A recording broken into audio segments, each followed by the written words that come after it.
darles fruta. Mango de mamey y bizcochuelo. Bueno, esto es una canción, una melodía del cancionero tradicional cubano.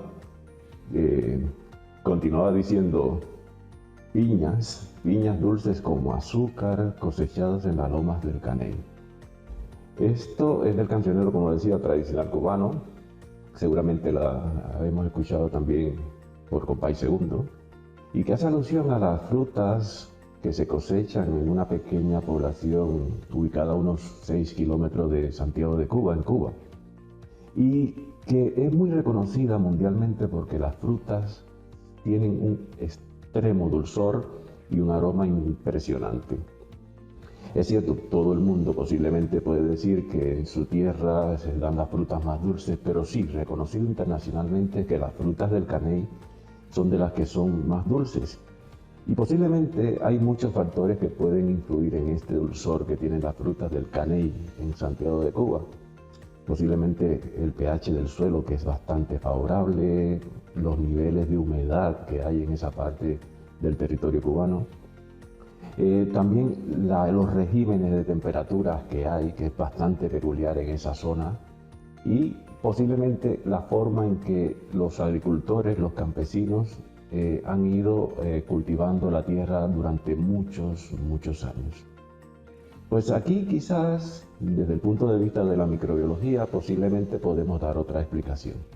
¿Sí? Entonces, bienvenidos a nuestro podcast MicLab Bio, y en el episodio de hoy vamos a hablar de las micorrizas.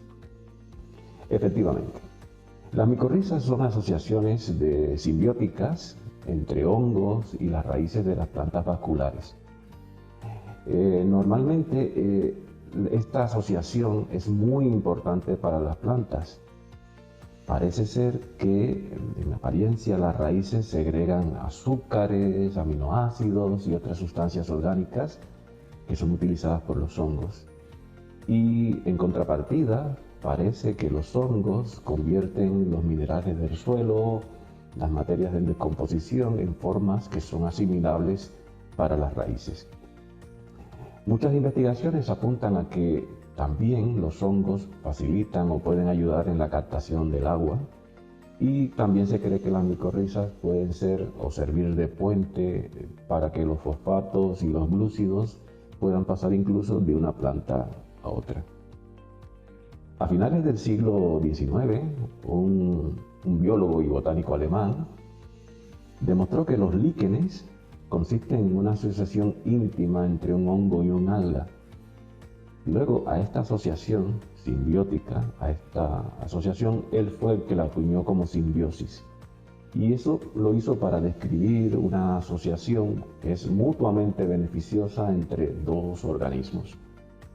Luego, a esta asociación que ocurre entre plantas y hongos se les dio el término, o se le conoció con el nombre de micorriza. Mico, que significa hongo, y riza, que significa raíz. Por tanto, a la asociación esta peculiar que hay entre los árboles y los hongos, les llamaron desde entonces micorrizas. Pues hoy, después de unos 150, 160 años de aquel descubrimiento, sabemos que las micorrizas se encuentran entre las interacciones biológicas más importantes entre reinos.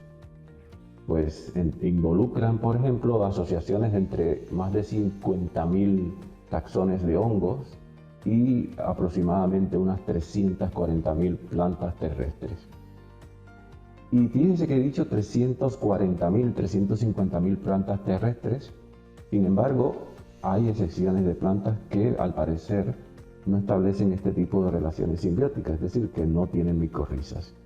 Y en este caso, por ejemplo, las excepciones están en la familia de las brassicaceae y las quenopoidaceae.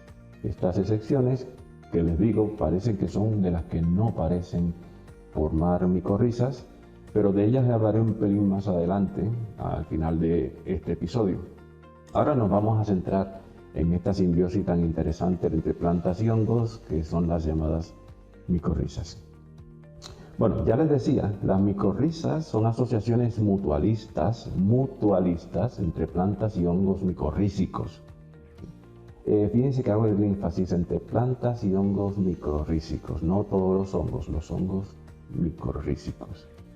En tal interacción que es mutuamente beneficiosa, y ven que insisto en lo mutuamente beneficiosa, los hongos reciben el carbono que se deriva de la fotosíntesis, también reciben ácidos grasos, reciben azúcares, y estos hongos proporcionan a la planta huésped agua y nutrientes minerales, especialmente fósforo y nitrógeno. En este intercambio de nutrientes entre plantas y hongos, también salen otras partes salen beneficiadas, como es el caso del suelo. El suelo también sale bastante mejorado con la interacción que ocurre entre las plantas y los hongos, pues que esta interacción favorece el ciclo de los nutrientes en el suelo, que todo al final redunda en la salud de la planta y por tanto en el funcionamiento de todo el ecosistema vegetal. Durante la simbiosis, las raíces de las plantas y las hifas de los hongos micorrízicos, insisto, de los hongos micorrízicos, normalmente no están solamente ellos dos. También se pueden reclutar otros tipos de microorganismos de toda la micorrizósfora que hay alrededor de estos dos actores principales. Los hongos micorrízicos pueden mediar en las interacciones de las plantas con el microbioma que está alrededor de las raíces de las plantas, por lo cual todo esto al final redunda en el mejor crecimiento de la planta, en la mejor absorción de nutrientes y en la tolerancia al estrés biótico o abiótico. Pero decíamos que los fotosintatos depositados en las raíces de las plantas, creo que he empleado un término nuevo, fotosintatos, también pude haber dicho los rizodepósitos. Me estoy refiriendo a esos productos de la fotosíntesis que al final salen por las raíces de las plantas y que son utilizados por los otros microorganismos. Pues eso, los fotosintatos depositados en las raíces son la fuente más importante de carbono que está disponible para los hongos micorrízicos. Y junto con las micorrizas, otras bacterias y hongos que viven en la rizósfera pueden ser atraídos por estos riquísimos compuestos carbonados, por estas sustancias que producen las plantas, y se alimentan de estos rizodepósitos y también contribuyen a la promoción del crecimiento de la planta, a la absorción de nutrientes, etcétera, etcétera. Durante mucho tiempo se creyó que las asociaciones simbióticas de las micorrizas eran una asociación bipartita, pero ya he ido mencionando de que aquí participan otra gente. ¿Por qué se creyó al principio esto? Porque solo se veían hongos y se veían a las plantas, pero cuando se ha hecho una secuenciación del genoma completo de los hongos, se han revelado una plétora de funciones que antes suponían que eran atribuibles a los hongos, a estos hongos micorrízicos, y que favorecían, por ejemplo, la absorción y el crecimiento de la planta por la cantidad de nutrientes que le podían aportar. Pues sucede que en comparación con los hongos saprófitos, fíjense que ahora he hecho la distinción entre hongos micorrízicos y los saprófitos, pues en comparación con los hongos saprófitos, los hongos micorrízicos carecen de unos cuantos genes que son necesarios para la degradación, por ejemplo, de compuestos como la lignina. Los hongos micorrízicos no tienen genes para producir proteínas o enzimas que degraden la lignina, ni otros carbohidratos complejos que son codificados, esas enzimas que son codificadas por otras glucósidos hidrolasas que no están presentes en los hongos micorrízicos y que sí que están presentes en otros organismos saprofíticos, otros hongos saprofíticos. Pues esta observación puede ser en parte o puede explicar en parte por qué muchos de los carbohidratos que son la fuente principal de carbono orgánico que es entregado por los hongos micorrízicos están disponibles para la planta. Sencillamente que aparte de los hongos micorrízicos hay otros actores en este consorcio. Pues decía que eso se puede ver estudiando los genomas de los hongos micorrízicos. Pues también hay otras cosas, aparte de carecer de ese potente sistema exoenzimático para degradar sustancias o descomponer sustancias complejas, hay otros tipos de compuestos que son imposibles que los hongos micorrízicos lo hagan, como tienen que ver, por ejemplo, las fitasas. Las fitasas que tienen que ver con la utilización del fósforo orgánico tampoco están presentes en la mayoría de los hongos micorrízicos, ¿sí? Es decir, no albergan ni genes para la producción de fitasas, ni genes para la producción de fosfatasas secretadas, ni genes, como ya les decía, para la producción de otros glucósidos hidrolasas, ¿sí? Esta brecha que hay en las capacidades enzimáticas de los hongos micorrízicos predice o hace que nos veamos que existe una dependencia de otros microbios del suelo y por tanto ellos tienen que movilizar nutrientes esenciales a partir de otras formas orgánicas complejas que no pueden utilizar si no tienen estos sistemas. Al final de todo, las hifas fúngicas micorrízicas lo que hacen es lo siguiente, pues ellas lo que hacen es trasladar muchos de los exudados que han obtenido de las plantas que les sirven de hospederas, ¿sí? Y los trasladan estos nutrientes al medio circundante de ellos, de estas hifas, que normalmente se le denomina hifósfera, y en este sitio lo que hacen es un reclutamiento de determinados tipos de microbios que colectivamente le podríamos llamar microbioma hifósfero, ¿sí? Es decir, entre la planta y los hongos micorrízicos se establece una relación, pero esta relación es incompleta y para completarla los hongos micorrízicos lo que hacen es parte de los nutrientes que han adquirido del vegetal lo utilizan para reclutar a gente que pueda hacer esas funciones que ellos no pueden hacer, ¿sí? Por tanto, al final no es bipartita, es más bien un microbioma complejo el que tiene que ver con todas las funciones que se realizan en las micorrizas. Luego, una amplia gama de microorganismos como las bacterias, los hongos, los protozoos, los nemátodos, algunos virus, habitan en estas zonas asociadas a las hifas de los hongos micorrízicos, que influyen también en la endosfera de las hifas, o sea, dentro de las hifas, y en la superficie de las hifas. Muchas de estas, quizás las que más han sido estudiadas son las bacterias que son reclutadas, y muchas son beneficiosas porque además pueden favorecer la actitud ecológica, el establecimiento de la función de las micorrizas de los hongos, se establecen correctamente con algunas de estas bacterias, por ejemplo, que son las más estudiadas. De hecho, se ha acuñado un término para hablar de estas bacterias que son reclutadas y que contribuyen a la asociación de las micorrizas, se les llama bacterias auxiliares de las micorrizas, bacterias auxiliares de las micorrizas. La terminología en inglés sería MHB, ¿sí? Que son las siglas en inglés. Bueno, las MHB o las bacterias auxiliares de las micorrizas son microbiomas micorrízicos que son de los que son mejores estudiados, han sido muy estudiados y se pueden encontrar numerosos artículos que hablan de cómo influyen estas bacterias en la germinación de las esporas, en la colonización de las raíces, en la infección micorrízica, porque claro, para poder acceder a lo que da la raíz tienes que hacer una pequeña herida en la raíz, pues estas bacterias ayudan a esa infección micorrízica, al ciclo de los nutrientes, a la adquisición de nutrientes también por la planta.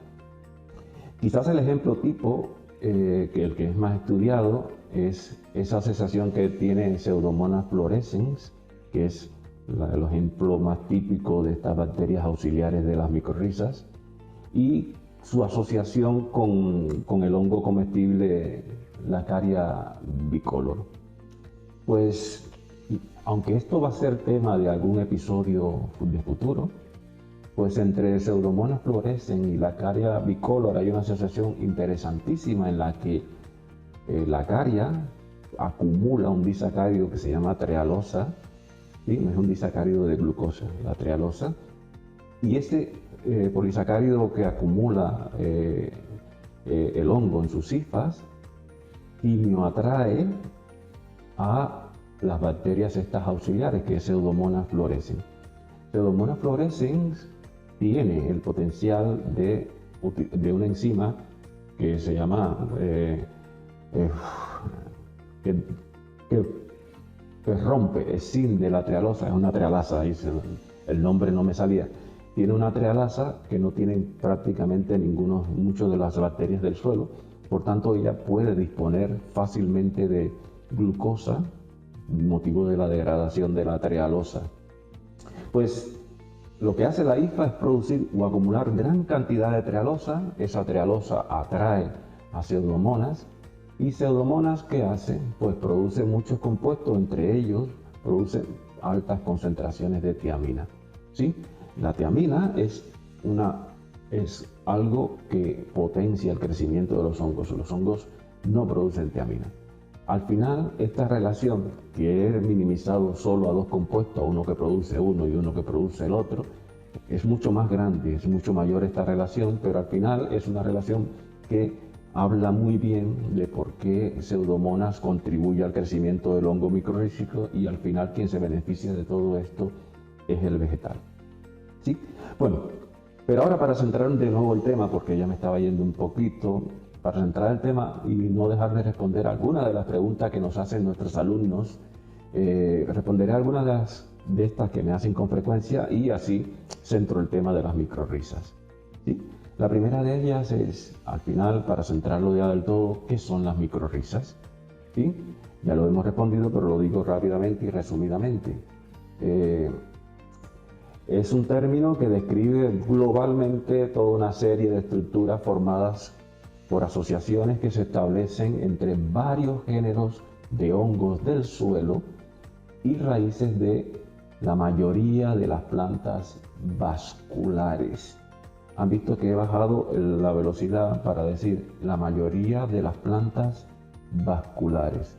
Repito, cuando hablamos de micorrizas estamos hablando de estructuras o asociaciones que se establecen entre varios géneros de hongos del suelo y las raíces de la mayoría de las plantas vasculares. Mayoría de las plantas vasculares, aunque se han descrito también para plantas no vasculares. La siguiente pregunta sería, ¿cómo funcionan las micorrizas? Bueno, en esta simbiosis, que es una simbiosis mutualista, el hongo suministra a la planta compuestos inorgánicos, sales minerales por ejemplo, que ésta necesita para su nutrición, micotrofía, y la planta aporta al hongo, los hongos son heterótrofos, la planta aporta al hongo los compuestos orgánicos, los fotosintatos que dijimos antes, los rizodepósitos, que necesita el hongo. ¿Sí?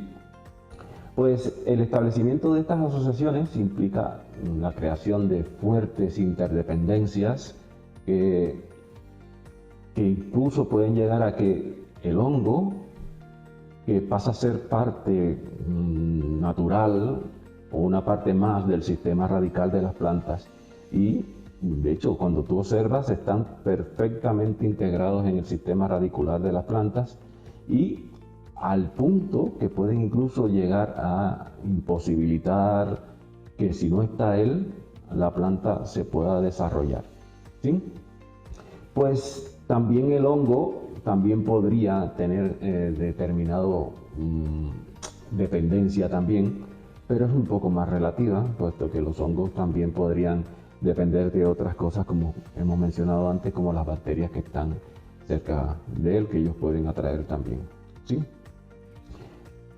La otra pregunta sería, ¿cuántos tipos de micorrizas hay? Bueno, según la literatura que leas, puedes encontrarte que pueden haber 3, 5, 7 tipos de micorrizas, pero así en términos generales hay 3 tipos importantes, a saber, las ectomicorrizas, Esto es en la que el hongo crece intercelularmente en la corteza de las raíces. Eso es lo que llaman la red de Harting, ¿sí? Pero nunca crece intracelularmente. Normalmente, ¿cómo lo ves? Lo puedes observar como una especie de manto de las hifas alrededor de las raíces, y muchas veces este manto incluso puede llegar a alterar morfológicamente a las raíces.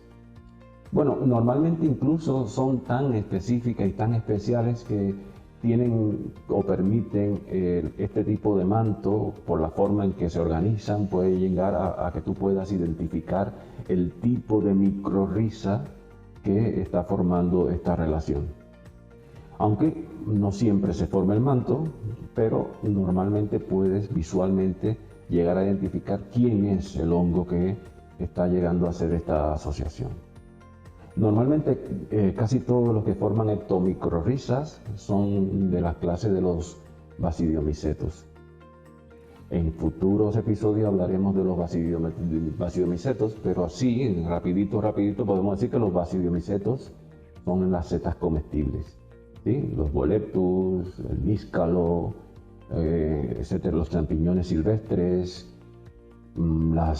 algunos incluso que son tóxicos como las amanitas o alucinógenas, ¿sí? Por tanto, para que tengan una idea de quiénes son los basidiomycetos.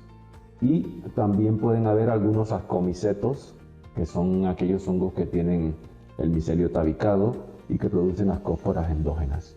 Entonces, ¿quiénes forman ectomicrorrizas? Pues fundamentalmente los hongos de las clases de los basidiomycetos y de los ascomicetos. Pero como ya les digo, en futuros episodios hablaremos algunas características y algunas cosas curiosas de estas clases de hongos. Bueno, decía que las micorrizas están formadas principalmente de la clase que las ectomicorrizas están formadas por los hongos de las clases basidiomycetos y ascomicetos, y que también se les llama micorrizas de manto, ¿sí? Porque establecen una capa de micelio en la zona cortical de las raíces de las plantas estas, ¿sí? Pues otro tipo de micorrizas son las endomicorrizas, ¿sí? En las endomicorrizas el hongo puede crecer tanto como hacen las ectomicorrizas, como intracelularmente, es decir, dentro de las células corticales y formando unas estructuras fúngicas específicas. Las endomicorrizas son quizás las más comunes de las micorrizas, por la forma en que se asocian con la raíz, que incluso forman nódulos o vesículas. Normalmente ¿dónde la puedes ver? Por ejemplo, en los cereales, en las hortalizas, en la mayoría de las plantas herbáceas, ¿sí? Que se forman este tipo de micorrizas, y la puedes ver porque se forman engrosamientos, nódulos en las raíces de estas plantas. El tercer tipo, y digo que pueden haber otros tipos, pero el tercer tipo, aparte de las ectomicorrizas, endomicorrizas, son las ectoendomicorrizas. Estamos hablando de hongos que colonizan de forma dual las raíces de las plantas, externamente formando un manto cortical e internamente penetrando en el córtex, internamente dentro de las raíces. Bueno, dejando a un lado la clasificación, que ya digo que puede ser mucho más amplia, pues la siguiente pregunta podría ser sobre qué plantas se establecen, y es porque quiero retomar un tema que dejé aparcado antes. Pues las asociaciones microrrízicas se producen sobre casi todas las plantas, eso es, sobre casi todas las plantas vasculares, ¿sí? Pero decía antes con algunas excepciones, ¿sí? Estas excepciones incluyen a familias como las crucíferas, las quenopoidáceas, las hiperáceas, ¿sí? Algunas de estas, las oncáceas, son familias que casi nunca tienen asociaciones microrrízicas. Lo que pasa con las brasicáceas, para centrarnos en uno de esos ejemplos que acabo de mencionar, las brasicáceas, quizás dije otro nombre para referirme a ellas, crucíferas, ¿no? Sí, las brasicáceas o crucíferas. Estamos hablando, por si estamos un poco alejados del tema, estamos hablando de plantas que incluyen, por ejemplo, a las coles, los nabos y plantas que dan lugar a semillas con las que se elabora la mostaza, el brócoli, las coles de Bruselas, la colchina, el romanesco, la coliflor, el nabo, todos estos son representantes de las brasicáceas. Han visto que he mencionado muchas que pueden tener algo en común. ¿Qué pasa con las brasicáceas? ¿Por qué es tan importante? ¿Por qué esto es un fenómeno tan interesante? ¿Por qué son excepciones dentro de las plantas que no tienen micorrizas? No tienen esas asociaciones micorríceas. Pensemos que en esta familia el que no se establezcan relaciones simbióticas micorrícicas pues ya es un problema, podría ser un problema. Pero si te fijas, si nos fijamos muy bien, para los botánicos es esto, tampoco estas bacterias son colonizadas por bacterias nodulizantes que forman nódulos, las fijadoras de nitrógeno. Con lo cual, en principio, parece que para estas plantas tenemos un problema, Houston. ¿Sí? Pues la falta de estas asociaciones que he mencionado podría privar a las plantas, por ejemplo, de fosfatos, porque no tienen micorrizas, o podría privar a las plantas de nitrógeno, porque no forman nódulos con fijadoras de nitrógeno. Pero si se fijan en el listado que he mencionado antes, ¿se acuerdan a quienes mencioné dentro de las brasicáceas? Mencioné coles de Bruselas, colchina, la coliflor, el nabo, todas estas tienen muchas cosas en común, pero sobre todo tienen ese sabor picante típico de especias como la mostaza, los rábanos picantes, ¿sí? Esto se debe a que producen un tipo de sustancia que se le conoce generalmente como glucosinolatos. Los glicosinolatos son tioglucósidos, ¿sí? Son glucósidos azufrados. Y normalmente azufrados o sulfatados, ¿sí? Que normalmente son parte del metabolismo secundario de estas plantas. ¿Y para qué lo utilizan las brasicáceas? ¿Sí? Son un mecanismo de defensa, sobre todo frente a los insectos herbívoros. ¿Sí? Pues estas mismas sustancias que utilizan ellos para defenderse de los herbívoros afectan también la relación con la futura o la posible potencial relación con los hongos microrrícicos. Cualquiera entonces podría pensar, ostras, y que sale ganando la familia Brassicaceae, perdiendo esta simbiosis con las bacterias y con estos hongos microrrícicos. Bueno, todavía son muchas las especulaciones, pero evolutivamente parece que triunfa la idea de que evolutivamente para las brasicáceas el tener una simbiosis con hongos microrrícicos expone a las raíces a un mayor riesgo de infección por patógenos. Es decir, los patógenos de las plantas pueden penetrar por las pequeñas heridas que tienen o que hacen los hongos microrrícicos para aprovecharse del sistema radicular de las plantas. Es decir, los patógenos pueden aprovechar a los hongos y hacer autostop y atacar a la planta utilizando el simbionte para poder pasar también ellos por esa vía. Pero lo vamos a dejar ahí como una especie de curiosidad, porque aquí hablar de las brasicáceas es todo un mundo y muy curioso. Por tanto, en futuros episodios habrá más sobre el fascinante microbioma de las brasicáceas. Bueno, siguiendo con las preguntas, ¿existe especificidad en la formación de las microrrizas? ¿Hay especificidad? Pues a esta pregunta se puede responder diciendo que en general las microrrizas no son específicas, ¿sí? Es decir, cualquier hongo simbionte puede colonizar a cualquier planta receptiva de poder ser colonizada por estos hongos.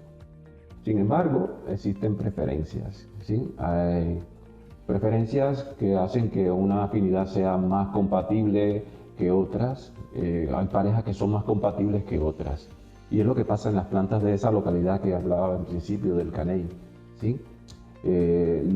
Hay una especificidad ecológica que está relacionada, por ejemplo, con el tipo de suelo, el clima, las características edáficas del ecosistema, lo cual hace que sea más fuerte y específica esa interacción entre el hongo y la planta, ¿sí? Es decir, la textura del suelo, el pH del suelo, el tipo de materia orgánica y la disponibilidad de nutrientes pueden favorecer, seleccionar el tipo de micorriza que está presente mayoritariamente en un ecosistema. Y luego está el tema de las relaciones que se establecen entre otros microorganismos. Aquí también hay otros microorganismos que podrían hacer menos o más estable esa relación micorrítica con los vegetales. Solo abro paréntesis y recordamos que en estas relaciones hay otros organismos que pueden incluir bacterias, otros hongos saprófitos y otros que están presentes en la rizósfera. Recuerden que la rizósfera es esa zona del suelo que está cercana a las raíces de las plantas y es donde se desarrolla la vida microbiana. Entonces, no solo está compuesto por suelo, raíces de microorganismos con diversas funciones, nutrientes, sustancias orgánicas, agua, pues en esta rizósfera hay otra gente que puede hacer que aquellas relaciones sean más o menos estrechas, más o menos específicas, más o menos promiscuas. Pues bien, para terminar y cerrar el tema de las relaciones que se establecen entre los microorganismos de las rizósferas y las micorrizas, recuerden que también tenemos aquellas que llamaban helpers, ¿sí? Las bacterias auxiliares, ¿sí? Estas bacterias modifican, facilitan, promueven la sensibilidad de las raíces a los hongos y por tanto pueden mejorar, seleccionar también a los hongos. Pero aparte de ello, también pueden mejorar el suelo de la rizósfera, potencian la germinación reproductiva de los hongos, ¿sí?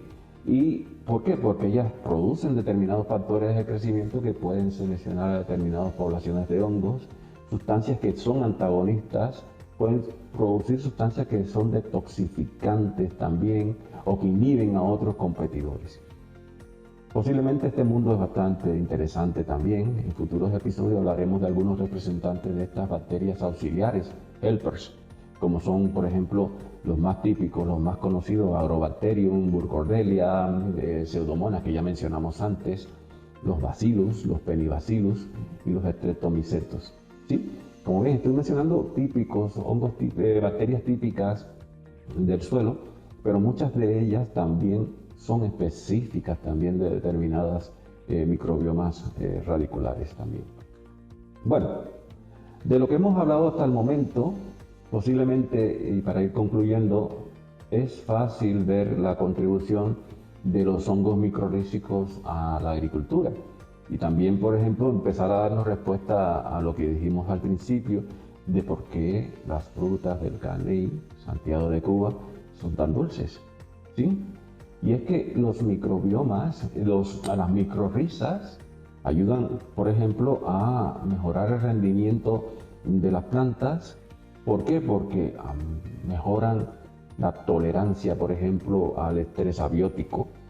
He dicho abiótico, ¿no? Por ejemplo, déficit de humedad, la falta de nutrientes.